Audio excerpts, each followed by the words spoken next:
me happier than I ever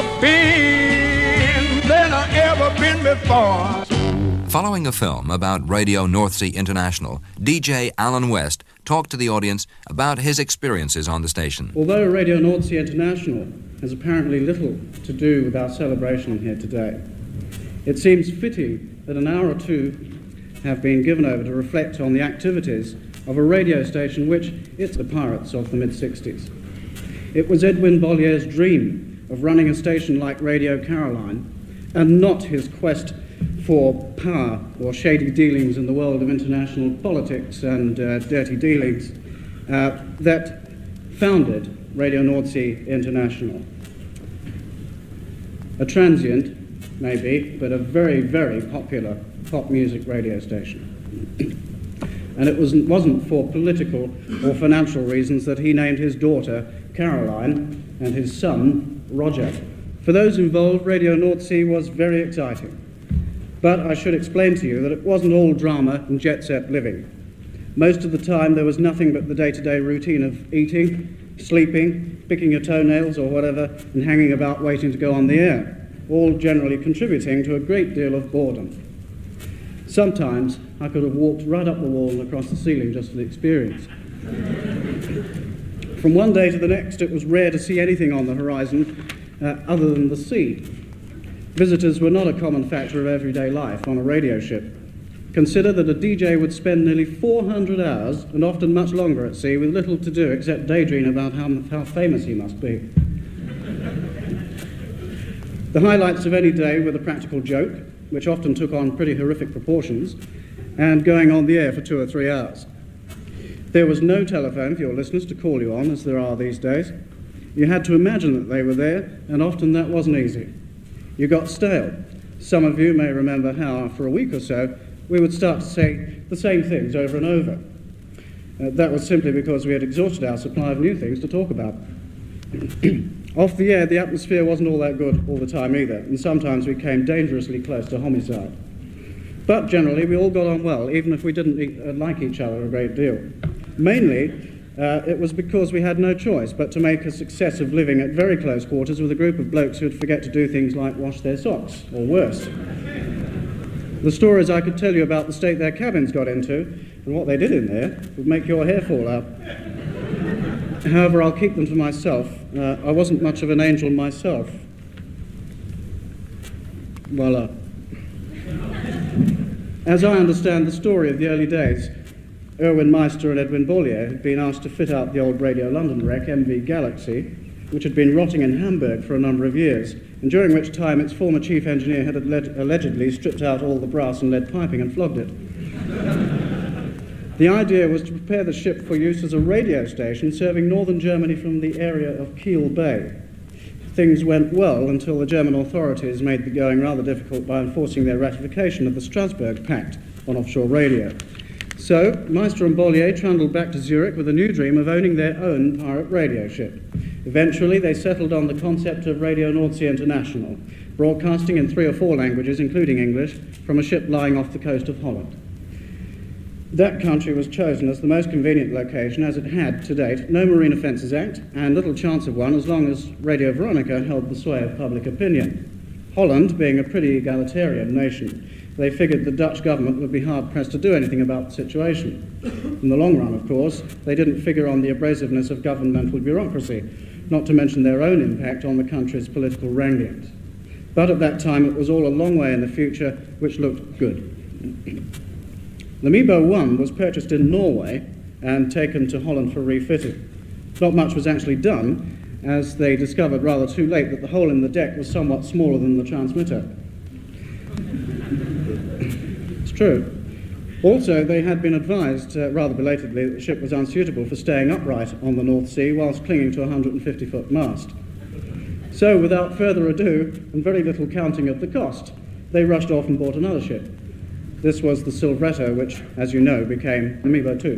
The Mebo 2 got to sea, a half-equipped radio ship, in early January 1970. It began transmitting almost immediately on a clapped-out old shortwave transmitter Mebo had acquired cheap in Switzerland. Built by Brown Boveri, I think for the Swiss Army, it was at least 20 years old and could only raise 10 kilowatts, which in the world of shortwave isn't a lot. but it was enough to get R&I heard in almost every country in the world. I remember the first time I heard R&I was on an equally old and beaten-up wireless I had purchased from the Salvation Army for 5 shillings. Horst Reiner, and there's a name many of you will be hard-pressed to remember, very professionally announced the station's name, frequency, address and location in great detail. What a pity that alternate passages were obliterated by static.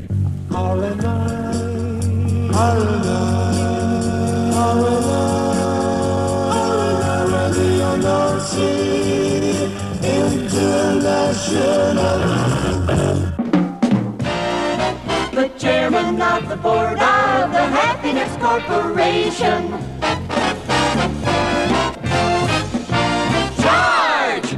Radio North Sea, Radio North Sea, Radio North Sea, Radio North Sea, Radio North Sea, Radio North Sea, Radio North Sea.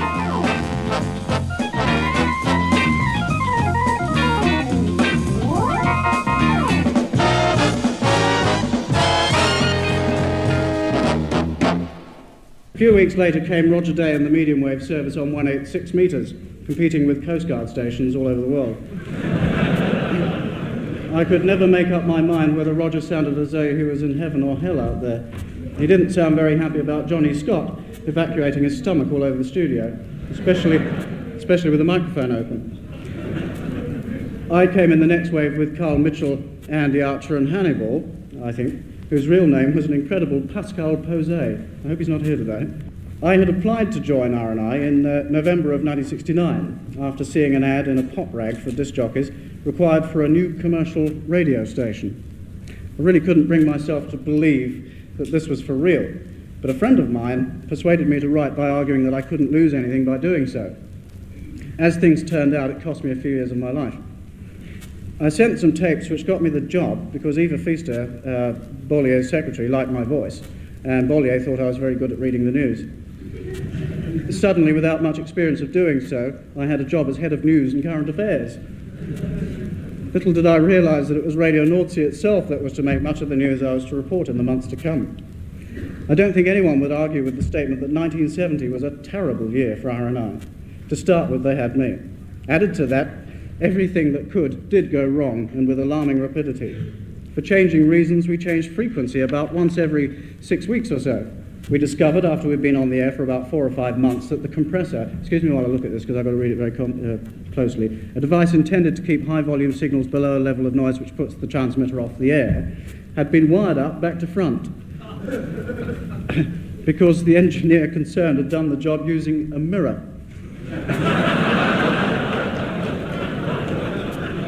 And obviously didn't know that mirrors are in the habit of turning light signals back to front. Consequently, every time a loud noise passed down from the studio, the compressor amplified it and blasted the transmitters off the air.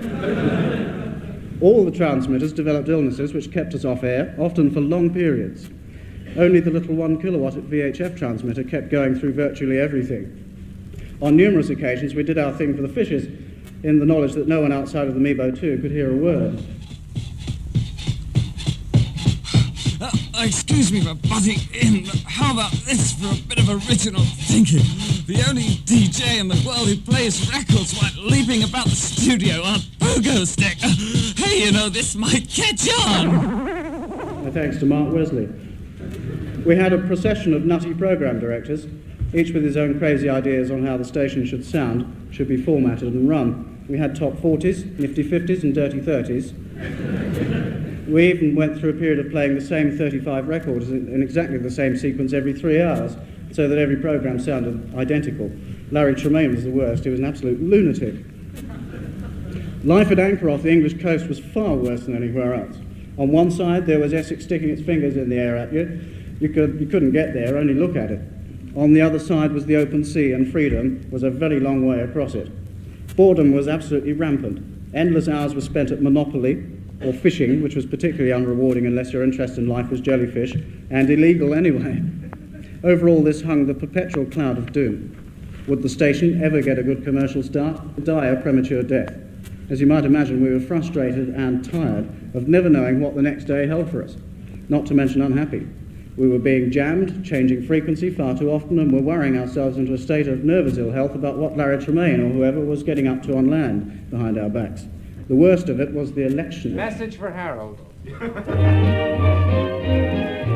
Who do you think you are kidding, Mr. Wilson, if you think free radio's down?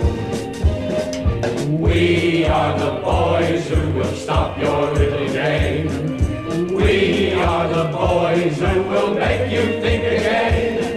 So who do you think you are kidding, Mr. Wilson, if you think free radio's down?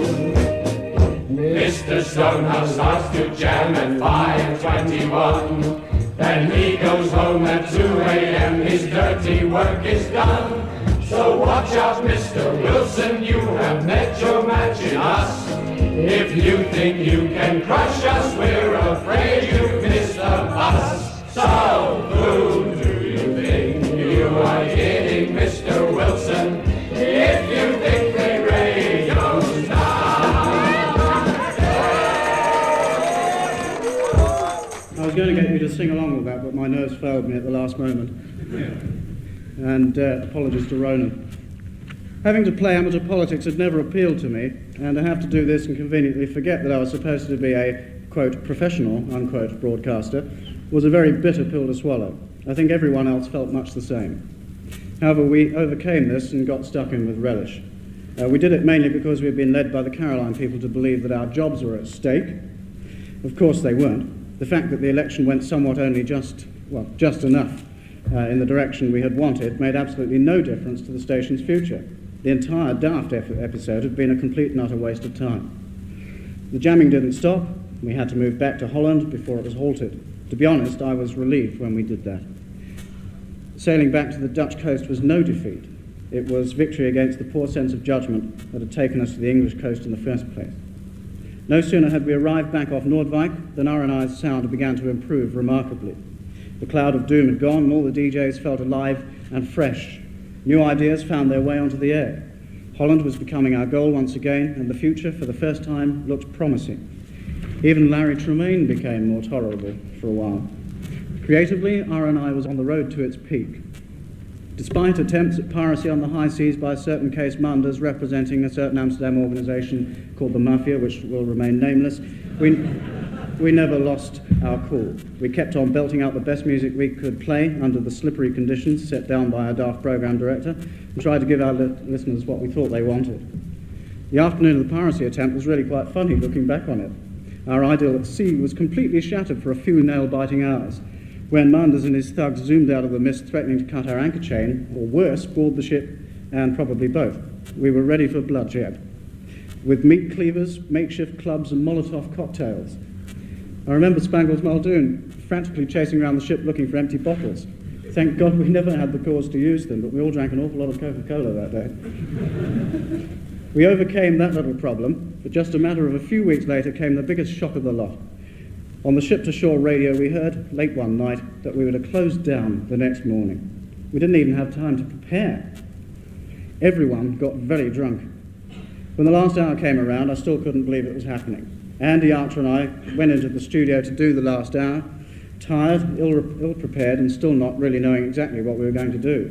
Eventually we got into the thing and began to feel for what we were doing. I'm amazed we didn't burst into tears on the air. Several very disillusioned disc jockeys went ashore a day or two later. Edward Meister even asked us to stay on board to paint the ship and stuff like that for something like half pay. After all we'd been through, that really was salt in the wound. Didn't take me long to get back in touch with Bollier and Company. I needed some action. Late one night, Bollier rang me at UBN, or somebody did, and announced in his usual broken English, "You please come back, R&I, we go back on the air." You can guess my answer. I was there in Zurich 48 hours later. Stevie Merrick and I stayed in the most amazing little hotel just up the hill from MEBO headquarters. One had to climb into the loft to go to bed and moo at the waiter to get milk in your coffee at breakfast. 2 weeks later, we flew to Holland and set off for the MEBO 2 aboard a beaten-up wreck laughingly called a ship. It had been built in the early 50s by the East Germans, who are good only at building walls. They really should lay off ships, they're dangerous. Water leaked through the bridge roof, and I dread to think where else. A force 8 gale blew under the door. The whole contraption, like a floating tank, stank of stale fish, beer and oil. If I've ever come near to being seasick, it was then. The journey, if you can call it that, from IJmuiden to the Mebo took 2 hours, but I must admit to having tears in my eyes on seeing the Mebo again after several months. It felt just like coming home. To see her tossing at anchor on the grey horizon was a very warming and welcome sight. When we got alongside, I wasn't so sure. I was almost inclined to go all the way back to IJmuiden when I saw the 2 ships rising and sinking, alternately in the heavy swell, and crashing together with a terrifying force, producing spray which shot 20 or 30 feet in the air. Steve Merrick jumped first, just out of sheer exasperation, and I had to follow him or leave him there on his own. One of those moments when one feels more for one's fellow man than for one's own safety. I closed my eyes and jumped across 6 feet of nothing and down 10 feet to a deck racing towards my feet at something like 12 inches per second. Jam sandwich was the thing seagoing DJs feared the most. Fortunately, it never happened in all the years of pirate radio. R&I. Here we go. When you hear it, you better believe it. Number 1 now. Think of the pops now. R&I remembers. R&I.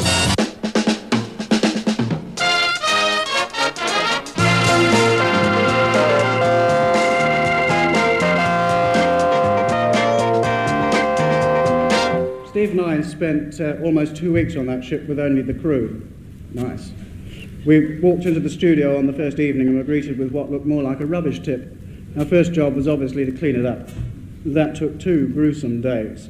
At length we settled down to a routine of working 12 hours on, 12 hours off. We met at breakfast for a few hours at night and occasionally when the other couldn't sleep. My God, how we worked in those 2 weeks. We sweated blood. Countless jingles were produced from tapes we had acquired in various unnamed places, and spent unending hours, usually at night, debating and sometimes arguing, even fighting, over endless cups of sticky brown filth the crew insisted was coffee, finite points of the format Steve had devised. I rarely crawled into my bunk much before 8 o'clock in the morning, and indeed rarely slept much more than 5 or 6 hours a day in all the time I was with the station in 1971. There was always so much to do. But the atmosphere was absolutely electric. We knew where we were going and were determined to make Radio Nordsee a success this time round. We wanted R&I to be the most exciting sound on the radio dial. And I think many people will agree that we achieved it, even if it was only for just a short time. The greatest praise I ever received was to hear that my idol of the radio world, Tony Windsor, had remarked that R&I sounded like the Big L in its very best days. I had rarely felt so proud. In point of fact, I felt at that time how unprofessional we were. Some of the things we did then make my hair stand on end these days.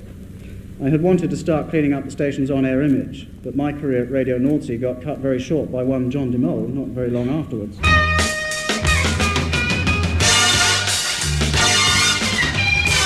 For the next 3 hours, he's going to rhino over your lino. Yes, ladies and gentlemen, I said rhino. So roll back your carpet sleeves.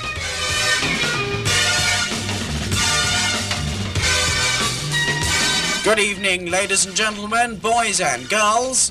Girls? Yes, girls. Youngers and measures, damen and Herren.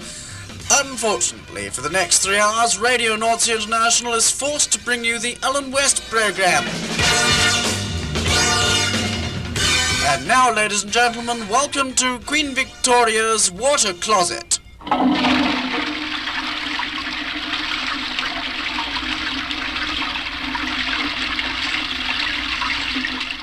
I couldn't resist playing it. Mind you, when I hear it these days, I go rather red in the face. 2 weeks after Steve and I had made that horrifying jump onto the Mebo, we were joined by Martin Kane, Dave Rogers, Tony Allen, and Chris St. John. Mike Ross and Mark Stewart joined a few weeks later on. The first day of official programmes, February the 14th, was chaos. Vic Pelly, station manager at that time, station managers came and went, stood near to tears in the wings as engineers and disc jockeys ran frantically round in circles, never quite catching up with what they were supposed to be doing. Going back on the air after so many weeks was a rather emotional affair. There we were, half a dozen people, stuck out in the middle of nowhere, bringing to life the hopes of thousands of radio and pop music fans in countries all over Northern Europe. The mail that poured in during the early days was phenomenal. Praise was forthcoming for every silly little thing, even when someone set light to the news copy one night whilst it was being read. We had some early successes which we regarded as very personally ours, like Mozart 40. I'm being a bit self-indulgent here, please forgive me. Which we had to cut from 4.5 minutes to 3 before Vic Pelly would let us play it on the air. We all got on like a bunch of school kids out there and grew very close. Everything went straight as a die until the unbelievable happened. 12 midnight, in the Midnight Newsroom, Eugene Fraser. Drama at sea. Radio North Sea International, the pop radio ship, is on fire off the Dutch coast. A short time ago it went off the air. It's difficult to talk for long about the bomb affair without getting faintly emotional, as you can imagine, so I don't want to say much about it. It was hard to believe that anyone in his right mind would actually want to blow up a harmless pop music station, already struggling against enough odds. It took me a few years to get over that shock, and what felt like a personal insult. As you might imagine, it was a shattering blow to one's nervous system. RNI can at least claim to be the only offshore radio station to be dynamited. In actual fact, with us here today is the transmitter engineer who was on board the ship during all of that, Kurt Baird. And I'd like to thank him very much for what he did during that rather unpleasant little episode. Amazingly, we stayed on the air, and that was a shock to Bull Fauvet's nervous system. The Radio Veronica staff, even though they had nothing at all to do with the affair, were in a somewhat embarrassing situation and avoided meeting any of us as far as possible. And when they did, acted in what seemed to be a very apologetic manner. It was a curious thing that the station's greatest disaster was its greatest boost. Overnight, we had more listeners than a market research survey could properly account for. Our audience rating shot skyward in Holland. Suddenly, almost every home in the Netherlands and surrounding countries was tuned in to the Big Mouth.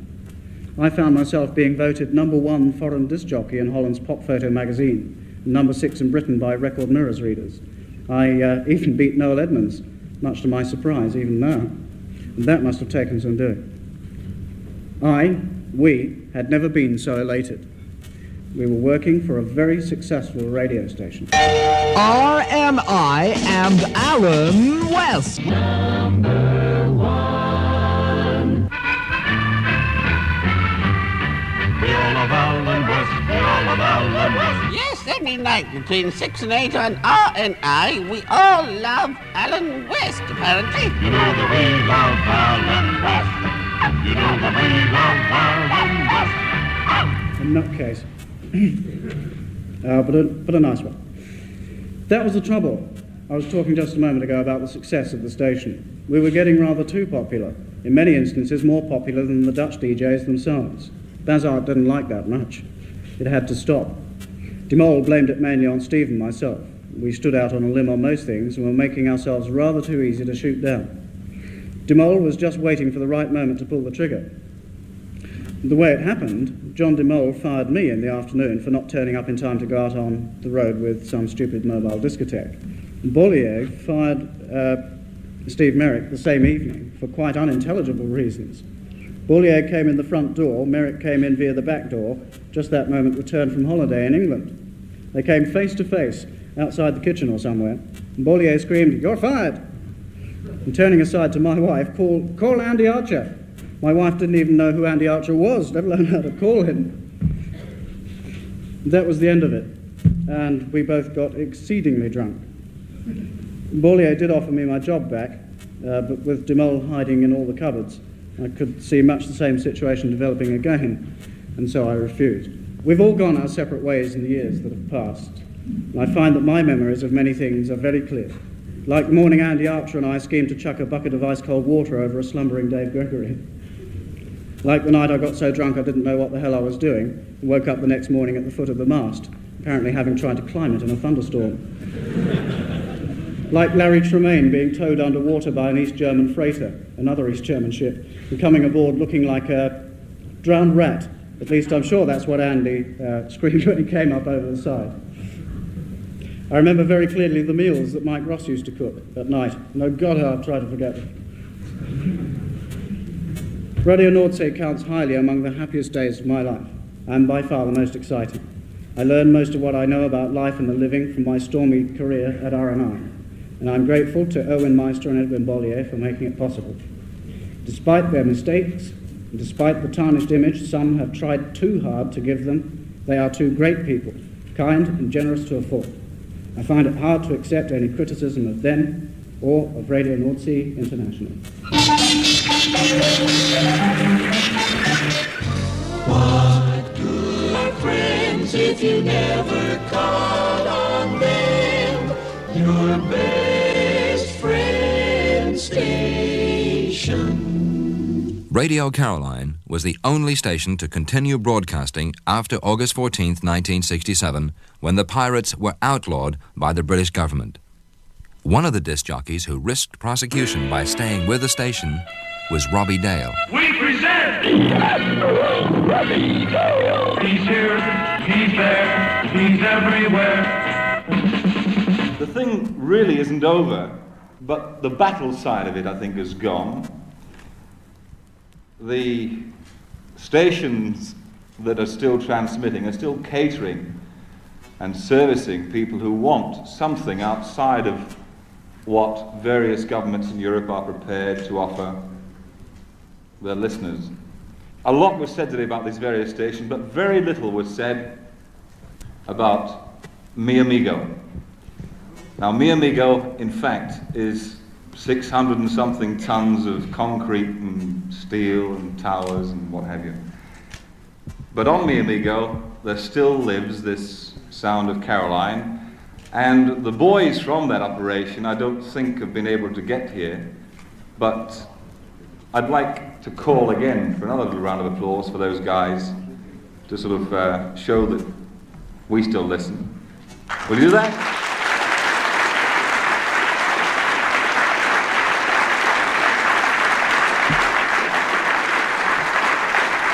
Thank you very much. Now, to get me away from the emotional kick, because I'm a very emotional guy, you see, I get wound up in these things, how about some questions? Anything I can answer for you? Are you going back? When am I going back? Yeah, there you are.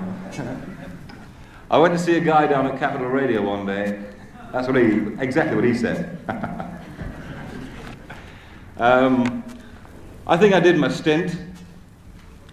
Johnny Walker and myself were the guys that sort of put the Marine Broadcasting Offences Act where it should be, down the loo on the Mi Amigo.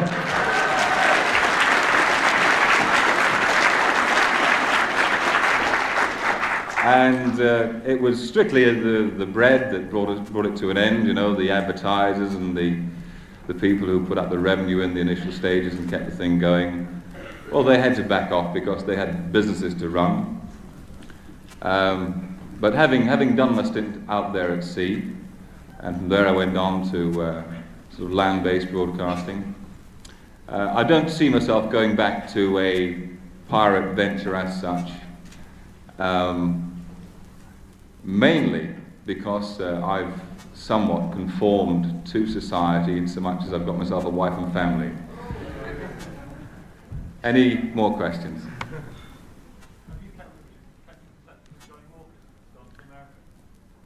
No, I was last in touch with Johnny Walker a few weeks ago, just before he went to the States, and Johnny's a very courageous guy. Firstly, let me say that on August the 14th, 67, when all this came about, I was sort of responsible for keeping a certain amount of law and order on the ship. We had some of that on board as well. And I went around to all the various DJs and asked them, you know, are you with us? And they said, no, we're with the Woolwich. And come the hour of 6, I think it was, about 6 o'clock, and the tender came along, and zing, they were all away over the side. And that left Johnny and I, and at that point I thought, well, this guy's a groovy character, and he's a courageous guy. Now to come back to today, again, Johnny is off on an adventure. He's gone to the States, and he's bought a mobile home, And Johnny's very much into music. That was one of the reasons why he stayed with Caroline, because he wanted the freedom to play what he wanted, and that's why often the play sheets and the plug records went over the side. If you listen to Caroline, you most probably remember those instances. Well, he's off to the States now, and he's touring around America, recording various bits of radio, television, groups and what have you, and he hopes to come back with something to offer television and radio over here. Now, I know for a fact, 100%, that if he were here today, this is exactly where he would be, right here with us. So that's answered your question, I hope. Any more? What have you been doing since you left Caroline? What have I been doing? At this moment, vaguely connected.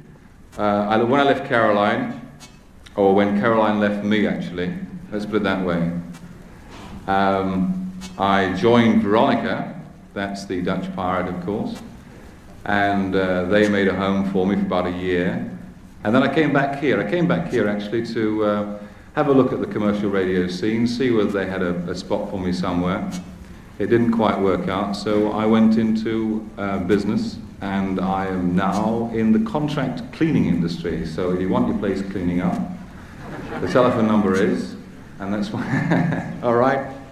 That's what I'm doing today. One of our contracts, by the way, very, very ironically, is a place called Capital Radio.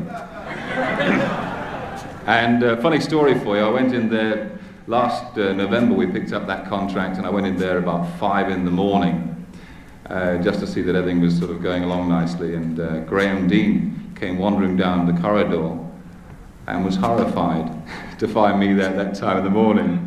What are you doing here, etc.? I said, I've just come to clean up the ashtrays and empty the bins, etc. And he said, hey, what a come down, man, what a come down. So that's what I'm doing today. I'm in the contract cleaning industry. Next one, anyone? The new Caroline.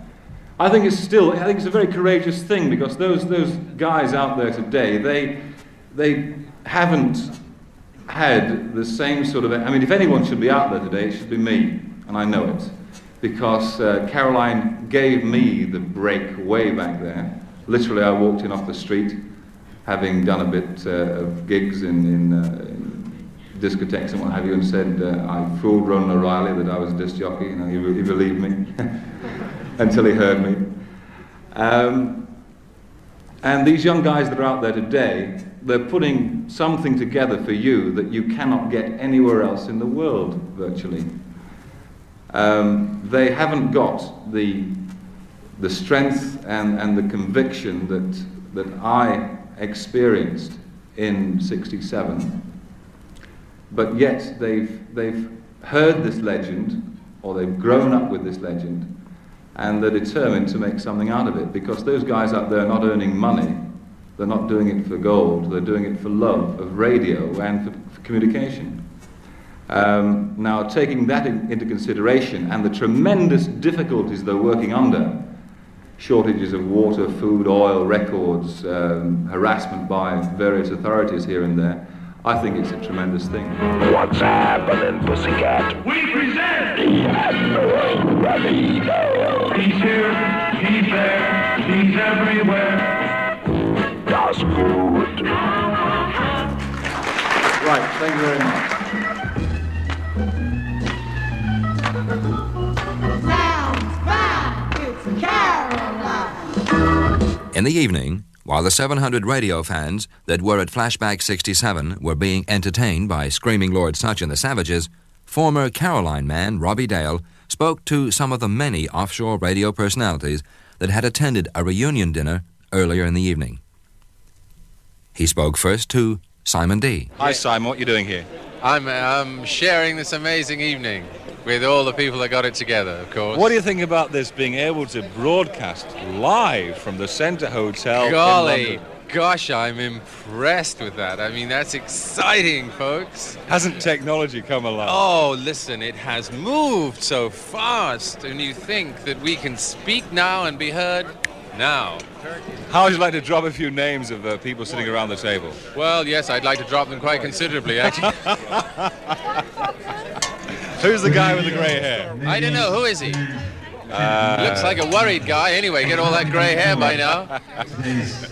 Well, that, folks, is... A young Irishman. A young Irishman. En het eerste mens dat ik ben nagekomen is a guy called Mark Roman, bekend van Radio London van vroeger.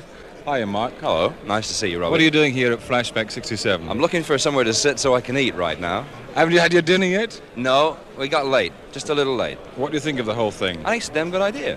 Yeah? I mean, it's really terrific. Have you seen a lot of faces that mean something to you from days of old when disc jockeys were bold? Well, I see your face, and you still have the beard, and you're still youthful. Live from Flashback 67, no less than Spangles Muldoon. Hiya, Spangles. Having a nice time? Oh, wonderful. 10 years, unbelievable. 10 years ago today, I spoke on the wireless for the first time. Unbelievable. Well, what do you think of this happening? A live broadcast from here, right next to London Airport, going out across the airwaves of you know what and you know where. Only Radio Caroline could do it. Right on, baby. And would you believe, with mouthfuls of soup and good English bread, we find no less than Ian Damon, sitting here with a lovely badge in his lapel. What is that, Ian? Big Al. Would you believe? What are you doing here at Flashback 67? Well, I thought I'd come out and have a bit of a bop around and meet some of the old contemporaries, some who I worked with out in the North Sea 10 years ago, and meet up with one or two people who, of course, were around in that era that I didn't really know, because I was only on Big Al, as you know, Robbie, for a very, very short time, matter of just 3 months from the beginning of June until a week before Marine Offences Bill Day. And, of course, the nostalgia still creeps into me because it was what happened out there 10 years ago that has given us what we've got today in British radio. And you're grateful? Yes, I am to a certain extent. Obviously, my biggest regret, I think, was not going out onto offshore radio a little bit earlier than I could have. I know you know, so that probably was my biggest regret, that I didn't get out to Big Al, you know, almost after it started. But I had then 5 years in Australia, after that back home again, and then came back over here 4 years ago, got into Capital Radio, where I'm working now as Ian Davidson, which is my real name anyway, and I'm proud of it, and why not? Just a matter of 2 or 3 months after it started. And I've been on air now for 2 years at Capital, and I'm very, very happy with what I'm doing now. It's perhaps not as big in the stardom stakes as working out in the North Sea with millions of listeners, but, you know, Capital's coming up, as you probably are well aware in listening terms, and everybody's happy. Who are you, sir? My name's Bill Rollings. And Bill, what are you doing here at Flashback 67? Well, having a look, meeting some of the people that, you know, were on the old ships, reading some of the people I've heard, and also I've got to do a speech tomorrow on Sunday to sort of commemorate my time on Tower Radio. Tell us a little bit more about that. Well, the whole idea unfortunately didn't work. You know, it was a lot of mistakes were made, and I'd left school. I was 16 and a half at the time, and it seemed a good idea. Unfortunately, I got into the wrong company. If I'd have gone perhaps with another company, I might have gone on. Robbie Dale also asked some of the people in the audience what they thought about Flashback 67. What are you doing at Flashback 67? Just having a reminisce of 67, you know, the pirate radio stations. Where do you come from? Nottingham. Nottingham? Yeah. You've got your own local radio station there, haven't you? Trent, yeah, Radio Trent. What do you think of it? Fantastic. You like it a lot? Yeah. Now, being someone who's supporting Radio Trent, how come you've got such a strong interest that will bring you all the way down to London? Well, in the early 60s, I used to listen to nothing else but the pirates, you know. Used to get all the lot, London, Caroline, 390 and all the lot, you know. Now, if I were to tell you this is being transmitted live on Mi Amigo, Radio Caroline, out in the North Sea, and you are now committing an offence, what would you think about that? I wouldn't mind. I get your permission, do I? You don't mention my name. What's your name? What are you doing at Flashback 67? Having a look around. Have you seen anything of interest? Yeah. What have you seen of interest? Ik moet de woorden uit die meisjesmond trekken.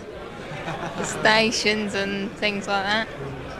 Were you a fan of one of the earlier pirate radio stations? No, I ain't that old. You're not that old, not old enough. That's it. But what, did you come along with a friend of yours?